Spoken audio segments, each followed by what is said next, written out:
नमस्कार। आकाशवाणी देहरादून बटेक प्रस्तुत गढ़वाल में प्रादेशिक समाचार। पहली मुख्य समाचार। मुख्यमंत्री पुष्कर सिंह धामी ने आज केदारनाथ धाम में पूजा अर्चना करी प्रदेश वासियों का सुख समृद्धि का बाबत प्रार्थना करी। बोली, सुरक्षित और व्यवस्थित चार धाम यात्रा सरकार की सर्वोच्च प्राथमिकता च।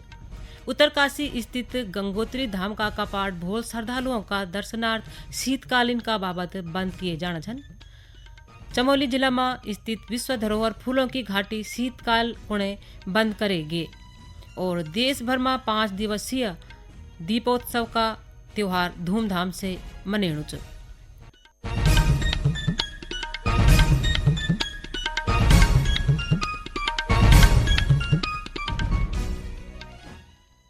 समाचारों का दगड़ मिमीना उनियाल और अब समाचार एक छोड़ बटे। मुख्यमंत्री पुष्कर सिंह धामी ने आज केदारनाथ धाम में पूजा अर्चना का बाबत बाबा केदार से प्रदेशवासियों का सुख समृद्धि का बाबत प्रार्थना करी।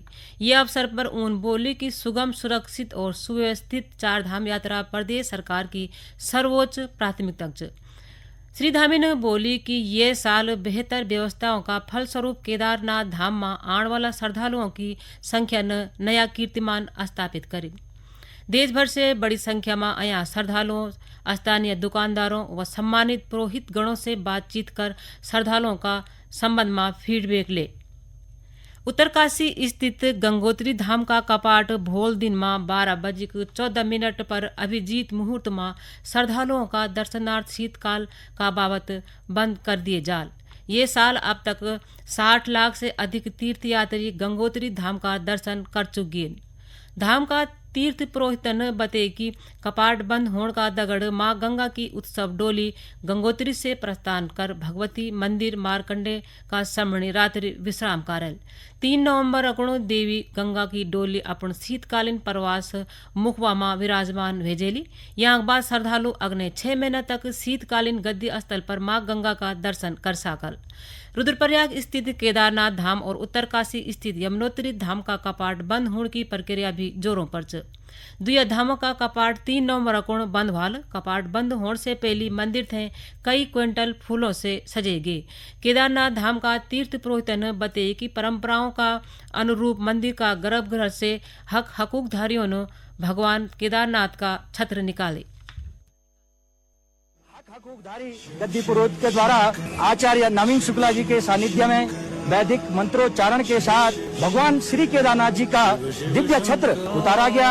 भगवान श्री केदारेश्वर जी से, भगवान भकुंड भैरव जी से प्रार्थना करते हैं कि विश्व में सुख शांति और समृद्धि रहे, सब सुखी रहें, संपन्न रहें। सर्वे भवन्तु सुखिनः, सर्वे सन्तु निरामया, सर्वे भद्राणि पश्यन्तु मा कश्चित् दुर्भाग् भवेत्। बोल केदारेश्वर भगवान की।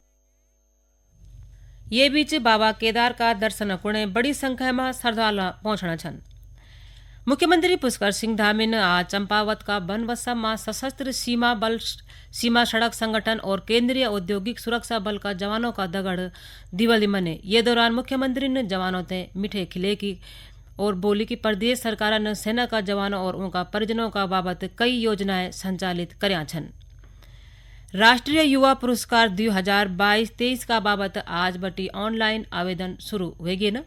15 नवंबर तक आवेदन करे जे सकदन। अभ्यर्थी अवार्ड्स GOV.in पर आवेदन कर सकदन। ये जानकारी दे कि केंद्रीय खेल मंत्री डॉक्टर मनसुख मांडविया ने युवाओं से पुरस्कार का बाबत आवेदन करने का आह्वान करे। युवा पुरस्कार 2022-23 हेतु आवेदन की तारीख 1 नवंबर 2024 से 15 नवंबर 2024 तक जारी कर दी है। मेरा सभी देश के युवाओं को आग्रह है जिसमें कोई अच्छा सामाजिक कार्य किया हो, देश के पर्यावरण को बचाने का कार्य करा हो, देश की संस्कृति को जीवंत रखने का कार्य करा हो, देश के युवा जगत में कोई विशिष्ट आपका योगदान हो तो आप अवश्य आवेदन पत्र दीजिए और इस पुरस्कार के अधिकारी बनिए। युवा मामलों का मंत्रालय द्वारा भारतीय युवाओं थे समाज सेवा में उनका शानदार और उत्कृष्ट कार्य का बाबत राष्ट्रीय युवा पुरस्कार प्रदान किए जान। ये पुरस्कार स्वास्थ्य अनुसंधान और नवाचार, कला और साहित्य, पर्यटन, सक्रिय खेल और शैक्षणिक उत्कृष्टता जन विकास गतिविधियों और सामाजिक सेवाओं का विभिन्न क्षेत्रों में युवाओं का बाबत पहचान योग्य उत्कृष्ट कार्य को दिए जाल। चमोली जिला में स्थित विश्व धरोहर फूलों की घाटी शीतकालीन कुणे बंद किए गए। जिला पर्यटन अधिकारी बिरजेश पांडे ने बताया कि ये साल 19,000 से ज्यादा पर्यटकों ने घाटी का भ्रमण करी, जहाँ 330 विदेशी पर्यटक भी शामिल है। ये से पार्क प्रशासन थे 39,39,250 रुपयों की आयु है। इस वर्ष लगभग अगर हम भारतीय पर्यटकों की बात करें तो 19,450 से अधिक भारतीय पर्यटकों ने फूलों की घाटी जो जनपद चमोली में है उसके दीदार किए। इसके अलावा 330 लगभग विदेशी पर्यटक भी आए जिन्होंने फूलों की घाटी के दर्शन किए। और अगर हम नंदा देवी राष्ट्रीय वन प्रभाग की आय की बात करें तो 39,50,000 के आसपास लगभग आय हुई है। और जिस प्रकार से पर्यटकों के आने का ट्रेंड बढ़ रहा है, उम्मीद है कि आने वाले वर्षों में पर्यटकों की संख्या में भी वृद्धि और होगी। देश भर में 5 दिवसीय दीपोत्सव का त्योहार धूमधाम से मने जानो छ।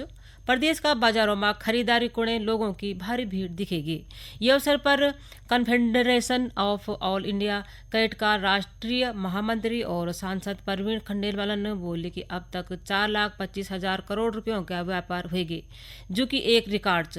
उन बोले कि प्रधानमंत्री नरेंद्र मोदी का नेतृत्व में भारत की अर्थव्यवस्था बनी रेल। राज्य का पर्वतीय अंचल में आज भी दीपावली का त्योहार उत्साह का दगड़ मने जानो छ।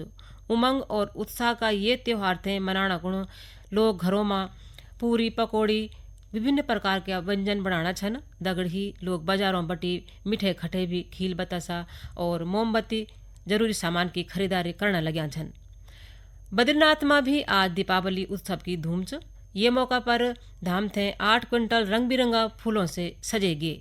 भोल देश भर में गोवर्धन पूजा का त्योहार मने जाल। दीपावली का अगला दिन कार्तिक मास की शुक्ल पक्ष की प्रतिपदा पर मने जाने वाला ये त्योहार में गौड़ियों की पूजा किए जान। गोवर्धन पूजा पर्व अन्नकूट पर्व का नाम से भी जने जान। पर्वतीय क्षेत्रों में दीपावली का 11 दिन बाद आन इगास। रेल टिकटों का अग्रिम आरक्षण का नए नियम आज बटी लागू होगी। रेलवे ने अग्रिम आरक्षण की समय सीमा 120 दिन से घटे की 60 दिन कर दी। हालांकि ये साल 31 अक्टूबर तक करेगी न सभ्य आरक्षित टिकट बरकरार रहा। रेल मंत्रालय का अनुसार 60 दिन पहले का आरक्षण से टिकट जमा करने की संभावनाएं कम हुई और यात्रियों थे अधिक टिकट मिल सकल। त्योहारी सीजन में यात्रियों की भीड़ थे देखी रेलवे ने देहरादून बटी लखनऊ का बीच एक स्पेशल पैसेंजर ट्रेन का संचालन करी।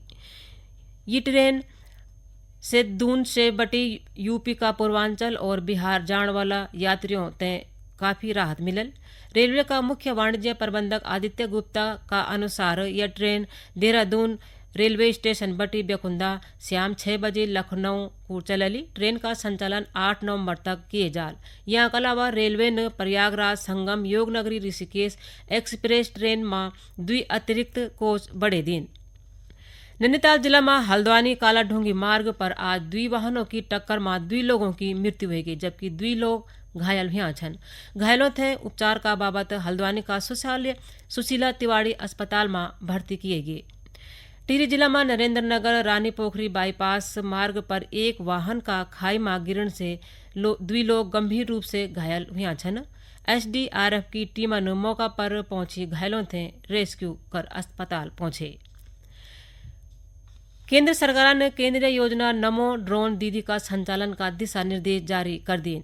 कृषि और किसान कल्याण मंत्रालय ने दीनदयाल अंत्योदय योजना राष्ट्रीय ग्रामीण आजीविका मिशन का अंतर्गत 1,261 करोड़ रुपयों की योजना खर्च से ई केंद्रीय योजना थे स्वीकृति दे। योजना में 2024-25 से 2025-26 तक का बाबत 14,500 चुनिंदा महिला स्वयं सहायता समूह थे ड्रोन उपलब्ध कराने का लक्ष्य रख्यूं छ।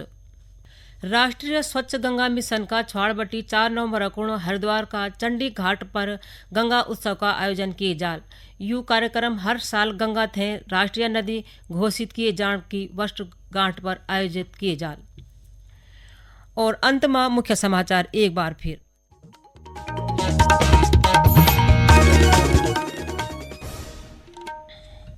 मुख्यमंत्री पुष्कर सिंह धामी ने आज केदारनाथ धाम में पूजा अर्चना कर प्रदेशवासियों का सुख समृद्धि का बाबत प्रार्थना करे की बोली कि सुरक्षित और सुव्यवस्थित चारधाम यात्रा सरकार की सर्वोच्च प्राथमिकता है। उत्तरकाशी स्थित गंगोत्री धाम का कपाट भोल श्रद्धालुओं का दर्शनार्थ शीतकाल का बाबत बंद किए जाल। चमोली जिला में स्थित विश्व धरोहर फूलों की घाटी शीतकाल कुणे बंद कर दी गए और देश भर में 5 दिवसीय दीपोत्सव का त्योहार धूमधाम से मने जानो छो। यहाँ दगड़ ही प्रादेशिक समाचारों का ये बुलेटिन समाप्त हो। नमस्कार।